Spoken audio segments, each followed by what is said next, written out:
অনুব্রত মণ্ডলের জামিন চেয়ে দাতা বাবার দরবারে চাদর চাপালেন অনুব্রত মণ্ডলের অনুগামীরা। গরু পাচার মামলায় সিবিআই এবং ইডির হাতে গ্রেফতার বীরভূমের তৃণমূল কংগ্রেসের জেলা সভাপতি অনুব্রত মণ্ডল।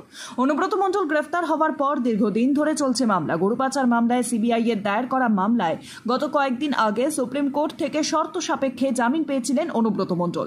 সিবিআইকে সহযোগিতা না করলে জামিন বাতিল হয়ে যেতে পারে বলে স্পষ্ট জানিয়ে দেন সুপ্রিম কোর্ট। তবে ইডি দায়ের করা মামলা এখনো চলছে।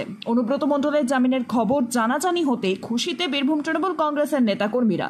অনুব্রত মণ্ডলের আরো অন্যান্য মামলায় দ্রুত জামিন পেয়ে যেন বীরভূমে ফিরে আসে এই দোয়া চেয়ে বীরভূমের পাথর চাপড়ি দাতা বাবার মাজারে চাদর চাপালেন নানুর এবং দুবরাজপুরের শতাধিক অনুব্রত মণ্ডলের অনুগামীরা। চাদর চাপিয়ে কিছু গরিব ও দুস্থ মানুষকে খাওয়া দাওয়া করান। উপস্থিত ছিলেন দুবরাজপুর ব্লক ছাত্র পরিষদের সভাপতি রকিবুর খান সহ অন্যান্য নেতাকর্মীরা।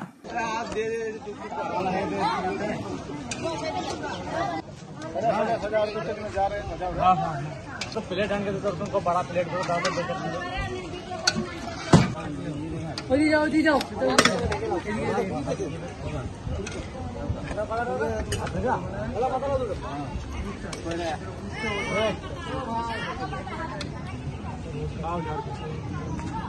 आज আমরা দাতা বাবার বাজারে চাদর চাপাবো।